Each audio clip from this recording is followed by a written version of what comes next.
Dreamers have always been told to touch grass, but a lot of the most popular YouTubers have been dreamers, including the OG PewDiePie and now king of YouTube, Jimmy. More and more examples of influencers connect with their audience through video dreams and sharing their experiences with them. That last boss was a lot more satisfying than the one in Dark Souls. So the question you must be asking is, how did video dreams become such a social phenomenon? But the real question you must ask is, why? To answer that, we need to travel back in time to where it all began, the arcade, where you and your buddies would hang out and play, draining your wallets one quarter at a time until there's nothing left.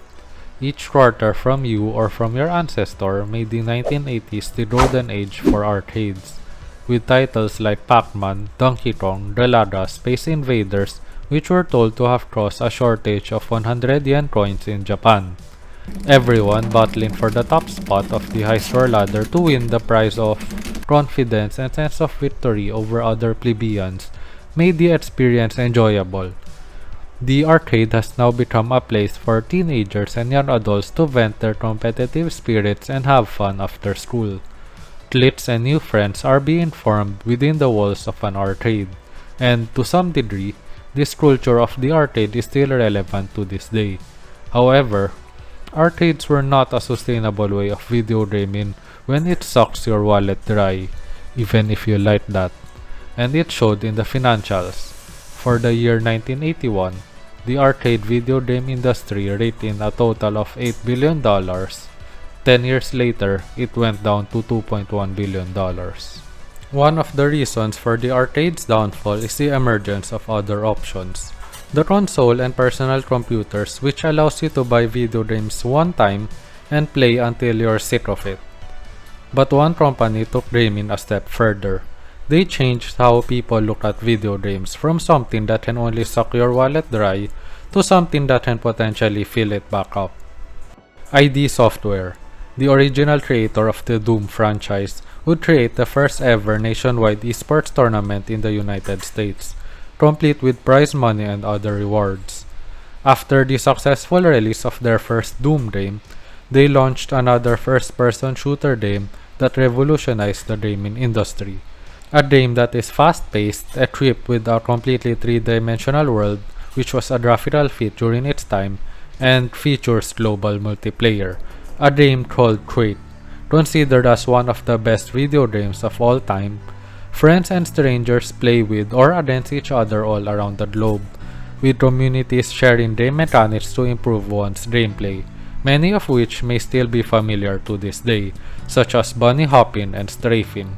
This allowed for amassing a large fan base for the game, so much so that it paved the way for Red Annihilation, what one would say would be the first nationwide esports tournament in history, with over 2,000 contestants competing for the cash prize of 5,000 grand. Oh, and a custom Ferrari. Not bad for one of the first ever esports tournament.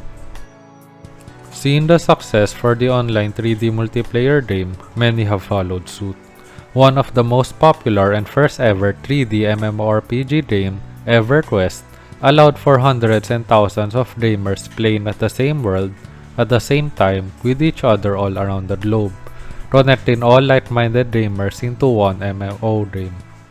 All of these factored to giving rise for our modern-day gaming slang such as noob, drunk, ret, and you get the idea.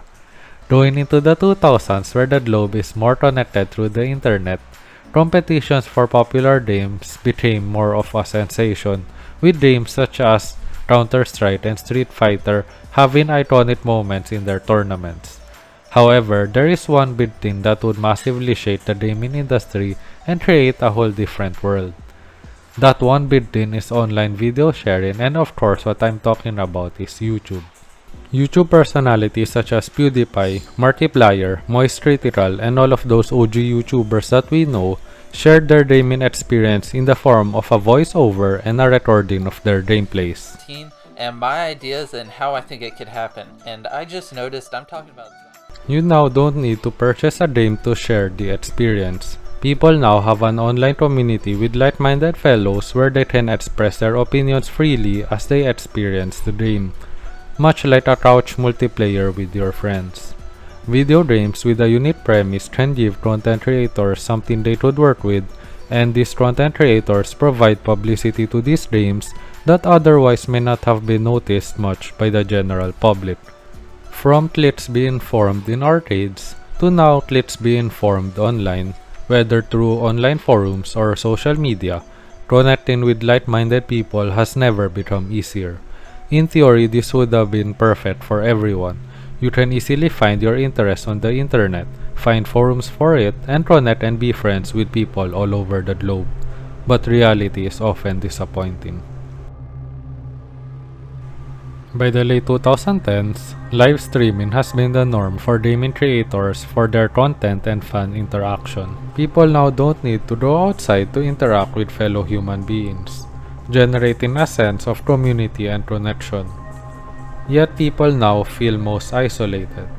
When we look at the statistics, loneliness levels has been steadily rising from the year 1976 up to 2019, and that is still even before the pandemic. It is therefore not an exaggeration that loneliness is at an all-time high for both men and women during the global crisis. Without a friend to be with, isolation makes everything harder than it actually is. Looking at this research, it says that being with a friend makes the mountains you are about to climb seem shorter. So just physically being with a friend, even just a friend, helps us make difficult things a little bit easier, makes life a little less difficult. And video games kind of allowed us to feel that we have a friend by our side, having a shared goal of victory, having a shared struggle of defeat and trying to even the odds. Video games has tried to give us back what social media has taken, the companionship of a shared struggle. And now, more and more conventions are being held to move the gaming fanbase from their computers to the real world, where they can physically interact with like-minded individuals and even meet the streamers they are following, taking us back to the early days of the arcade with the exact same concept of your wallet being drained, having a good time, and clips being formed. So for all gamers out there are still a lot of ways to find new friends in the physical world. You just have to go out there, touch grass, and find them. And remember, being with a friend makes even the biggest mountains seem smaller and the prettiest girls easier to approach.